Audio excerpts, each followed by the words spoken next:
Hello दोस्तों, आपका स्वागत है जीके ओशियन यूट्यूब चैनल पर। आज हम अपने इस वीडियो में पॉलिटी क्विज का पार्ट 4 लेकर आए हैं, जिसमें हम प्रश्नों का डिटेल एनालिसिस करते हैं। इसमें उन प्रश्नों का संग्रह किया गया है जो कि आगामी परीक्षाओं की दृष्टि से बहुत ही महत्वपूर्ण साबित होंगे। तो शुरू करते हैं अपना वीडियो और देखते हैं पहला क्वेश्चन है, अनुच्छेद 5 से लेकर 11 तक का संबंध किससे है? इसके ऑप्शन हैं संघ और राज्य क्षेत्रों से, मौलिक अधिकार से, नागरिकता से या निम्न में से कोई नहीं। तो इसका जो सही आंसर होगा वो होगा ऑप्शन नंबर 3, नागरिकता से।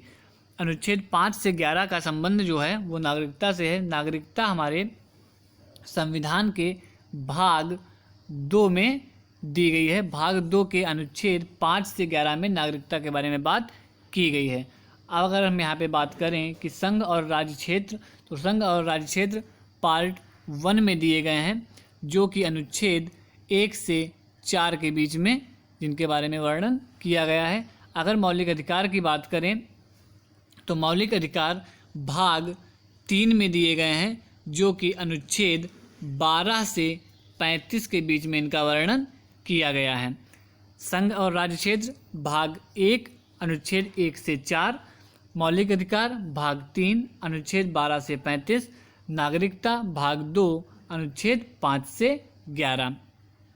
अगला क्वेश्चन देखते हैं, 6 से 14 वर्ष के बच्चों को अनिवार्य शिक्षा दिलाने वाला संविधान संशोधन अधिनियम कौन सा था? इसका जो ऑप्शन है वो देखते हैं, 44वां संविधान संशोधन, 42वां संविधान संशोधन, 86वां संविधान संशोधन, 91वां संविधान संशोधन। तो इसका जो सही आंसर होगा वह है ऑप्शन नंबर 3, 86वां संविधान संशोधन। 86वें संविधान संशोधन के तहत 6 से 14 वर्ष के बच्चों को अनिवार्य शिक्षा दिलाने का संविधान संशोधन किया गया था। यह संविधान संशोधन हमारा कब हुआ? यह हुआ 2002 में हुआ। साथ ही साथ इस संविधान संशोधन के साथ ही यह एक मूल कर्तव्य था, और हमारे मूल कर्तव्यों की संख्या जो पहले 10 थी, इस संविधान संशोधन के बाद वह संख्या कितनी हो गई? 11 हो गई, जिससे हमें पता चलता है कि जो हमारे मूल कर्तव्य हैं उनकी संख्या कितनी है? 11 है। अब बात करते हैं अगर मूल कर्तव्य की, तो जो मूल कर्तव्य हैं वो स्वर्ण सिंह समिति की सिफारिश पर 42वें संविधान संशोधन 1976 में भारतीय संविधान में जोड़े गए। साथ ही साथ यहाँ पे हम ये देखते हैं कि जो 44वां संविधान संशोधन था वह हुआ था 1978 में। इसमें संपत्ति के अधिकार को एक विधिक अधिकार बना दिया गया, जो कि पहले मौलिक अधिकार था, उसको एक कानूनी अधिकार का दर्जा दिया गया और उसे अनुच्छेद 300 का में डाल दिया गया। अनुच्छेद 300 का के तहत उसको एक कानूनी अधिकार बना दिया गया। 44वां संविधान संशोधन हुआ कब? 1978 को हुआ। 42वां कब हुआ? 1976 को हुआ। इसको मैंने याद करने की कई बार ट्रिक बताई है कि कभी भी कन्फ्यूजन ना क्रिएट करें। 4 4 8 होता है तो यहाँ पे 1978 हो जाता है, और 4 2 6 होता है तो यहाँ पे 1976 हो जाता है। जो मूल कर्तव्य थे हमारे वो 42वें संविधान संशोधन के तहत जोड़े गए थे। 86वां संविधान संशोधन के तहत ये 6 से 14 वर्ष के बच्चों के लिए जोड़ा गया, जो कि 11वां मूल कर्तव्य था, और इसको 2002 में जोड़ा गया। बात करते हैं अगर फोर्थ ऑप्शन की, जो 91वां संविधान संशोधन है, यह हमारा हुआ 2003 में, और इसमें यह कहा गया कि जो मंत्रिपरिषद होगी प्रधानमंत्री के सहित, प्रधानमंत्री को लगाकर जो मंत्रिपरिषद होगी वह लोकसभा के कुल सदस्यों का 15% से अधिक नहीं होगी। मतलब जो मंत्रियों की संख्या होगी उनको एक लिमिट में कर दिया गया कि जो मंत्री होंगे वो 15% से अधिक नहीं होंगे। 15% किसका? लोकसभा के कुल सदस्यों का 15%। तो यहाँ से ये 91वां संशोधन में किया गया, जो कि 2003 में हुआ। अगला क्वेश्चन देखते हैं कि निम्न में से कौन सी विशेषता नीति निर्देशक तत्व की नहीं है? तो पहला ऑप्शन देखते हैं कि यह संवैधानिक निर्देश या विधायिका, कार्यपालिका और प्रशासनिक मामलों में राज्य के लिए सिफारिशें हैं। यह कथन बिल्कुल सत्य है। अगला देखते हैं कि निदेशक तत्व भारत शासन अधिनियम 1935 में उल्लिखित अनुदेशों के समान है। यह कथन भी सत्य है।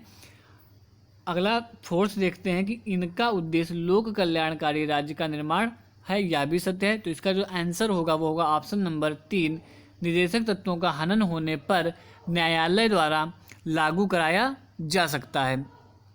यहाँ पर हम देखेंगे कि जो इसका ऑप्शन सही होगा वह तीसरा सही होगा, क्योंकि यह न्यायालय द्वारा लागू नहीं कराया जाता है, क्योंकि यह बाध्यकारी नहीं होता है। सीधा सीधा बोला जाता है कि निर्देशक तत्व बाध्यकारी होते हैं राज्य पर, तो ये बाध्यकारी नहीं होते हैं। राज्य स्वतंत्र होता है, इनको लागू करे या ना करे, इनके खिलाफ हम न्यायालय में नहीं जा सकते हैं, तो इसलिए इनको न्यायालय द्वारा लागू कराया नहीं जा सकता है। तो यह कथन यहाँ पे असत्य होगा। अगला क्वेश्चन देखते हैं कि निम्न में से कौन सा सुमेलित नहीं है। पहला है अनुच्छेद 40 ग्राम पंचायतों का गठन, तो यह बिल्कुल सत्य है। अनुच्छेद 44 समान नागरिक संहिता, यह भी सत्य है। अनुच्छेद 39A समान न्याय और निःशुल्क कानूनी शिक्षा, यह भी कथन बिल्कुल सही है।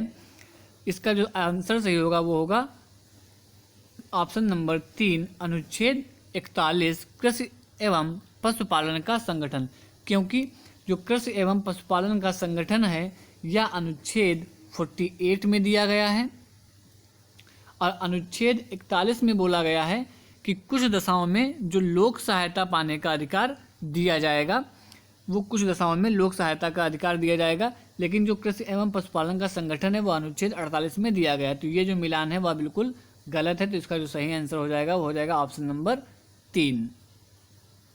अगला क्वेश्चन देखते हैं, राज्य विधानसभा में राज्यपाल आंग्ल भारतीय समुदाय के कितने लोगों को नामित करता है। जो ऑप्शन है वो 6, 12, 2, 1।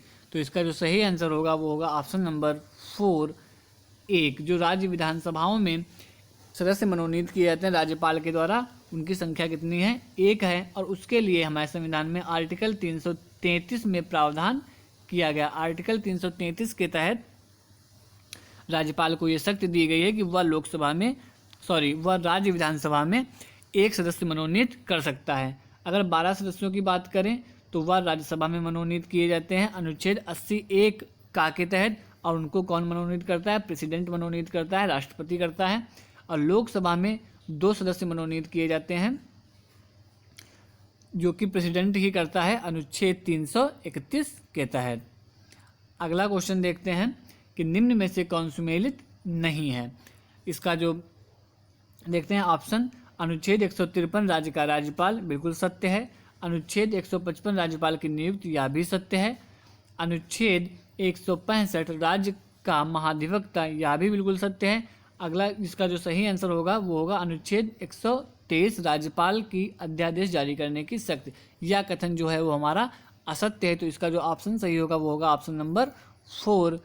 अब यहाँ पे देखते हैं कि जो राज्यपाल की अध्यादेश जारी करने की शक्ति होती है वह होती है अनुच्छेद 213 के तहत, और जो 123 अनुच्छेद होता है उसके तहत राष्ट्रपति अध्यादेश जारी करता है।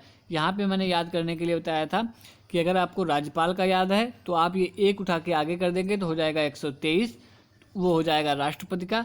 और अगर आपको राष्ट्रपति का याद है तो ये 1 उठा के कर देंगे बीच में, तो हो जाएगा वो राज्यपाल का।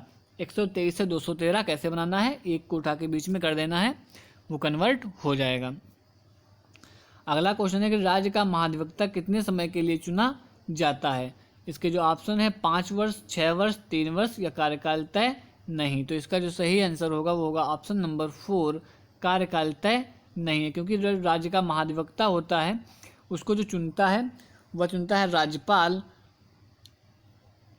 और यह राज्यपाल के ही प्रसाद पर्यंत काम करता है। राज्यपाल की जब तक इच्छा होती है तब तक ये अपने पद पर काम करता रहता है। इसके लिए जो संविधान में अनुच्छेद दिया गया है वह दिया गया है 165 के तहत इसकी नियुक्ति होती है, राज्यपाल करता है, और यह राज्यपाल के प्रसाद पर्यंत होता है, इसलिए इसका कार्यकाल तय नहीं होता है।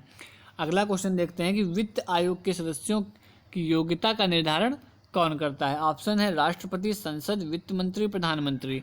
तो इसका जो सही आंसर है वो ऑप्शन नंबर 2 सही है, संसद करती है। वित्त आयोग का जो गठन होता है वो अनुच्छेद 280 के तहत होता है, और इसके सदस्यों की योग्यता का निर्धारण संसद करती है।